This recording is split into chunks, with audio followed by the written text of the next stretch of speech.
everybody. This is Amanda from Midwest to Metropolis, and this week I'd like to talk to you about the different study abroad program types available to you. Generally, there are about 5 to 6 different types of programs through each school. Now, before you even begin to research these or think about study abroad, you want to ask yourself a couple questions. First, how long and when do I want to study abroad? Second, where do I want to study abroad? And third, can I afford it, or what can I do to help me afford the study abroad costs? Now, these are 3 very important questions, and they should mark the beginning of your study abroad adventure. But to make things a little easier, let me give you a little bit of help. Think about the program type. The program type will influence all those questions, because depending on the country, some of these programs may not be offered, and depending on the length, some of these programs may not be offered as well. As for cost, that's probably going to be the biggest factor in choosing which type of program you decide on.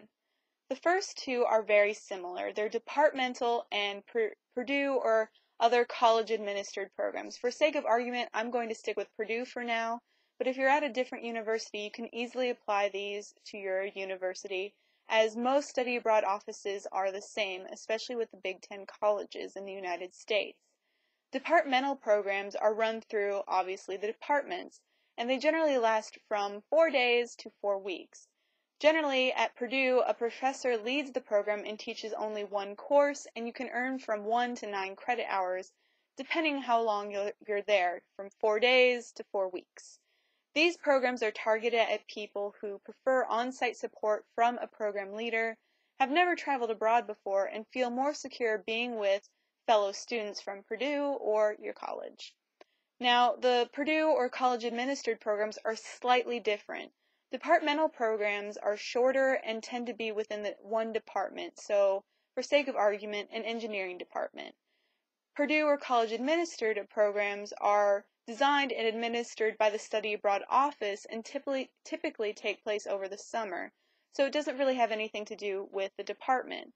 Usually, however, a Purdue professor still leads the program and teaches only one course, and you can earn 6 to a little bit more or less depending on the length of the program. And they're similar in that the target audience is the same, so people who prefer on-site performance or on-site support and have never really traveled abroad before and feel more secure being with their fellow students.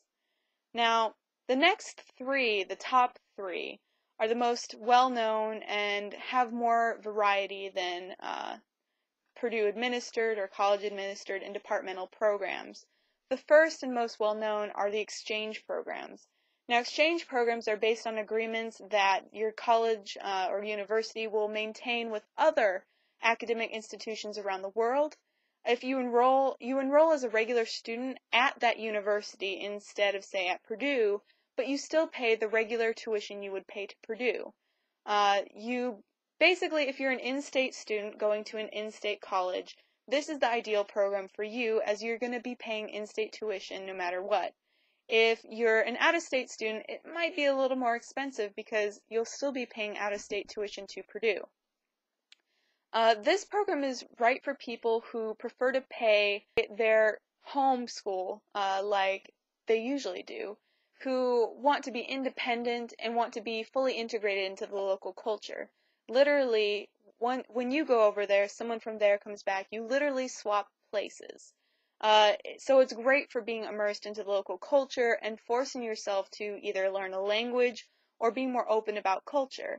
And it also allows you to plan your own activities and excursions, and it has a broader selection of classes than both the previous Purdue or college-administered and departmental programs.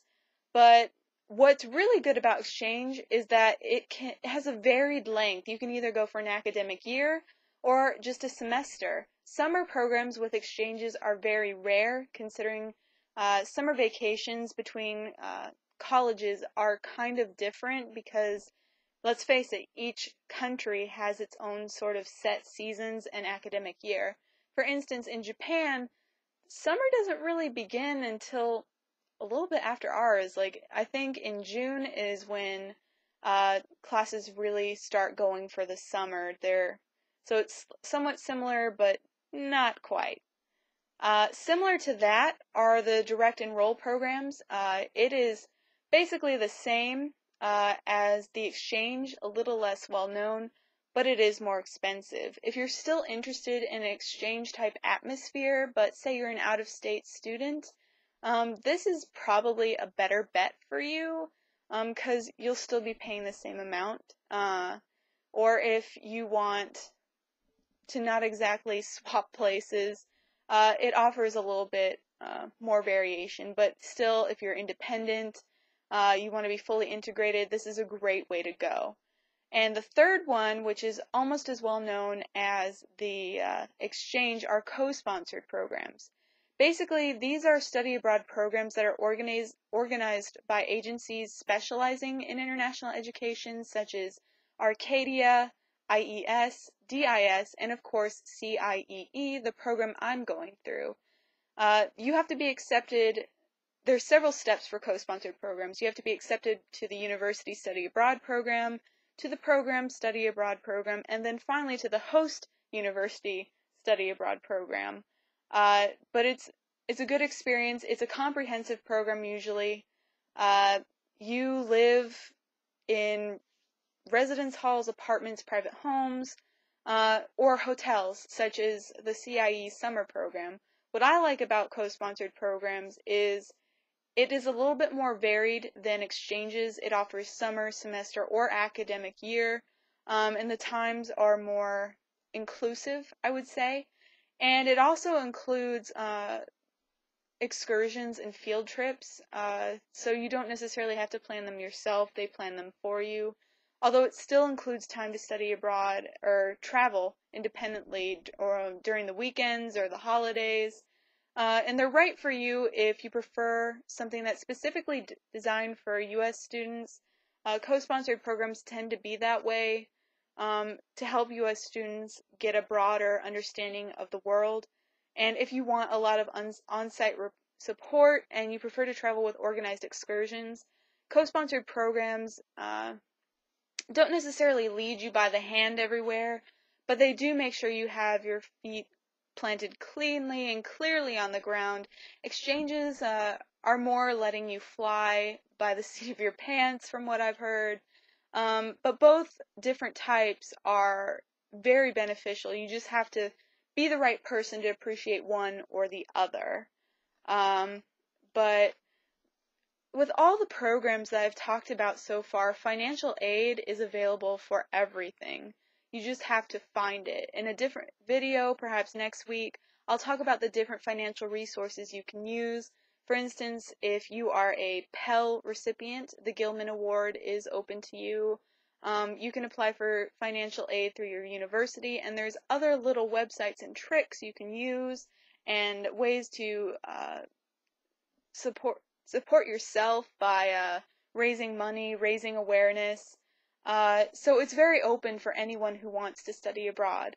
And I encourage you all to study abroad someday, or encourage your children to study abroad, because it is going to be a life-changing experience and beneficial. It will help them get jobs, it will help them get valuable life experience, and it's accessible. No matter what financial bracket you are, it can be made accessible. You just have to be willing to work for it. My friends hear me talk about this all the time. My coworkers hear me talk about this all the time. I'm poor. I grew up and we weren't financially affluent. We didn't have a Mercedes-Benz.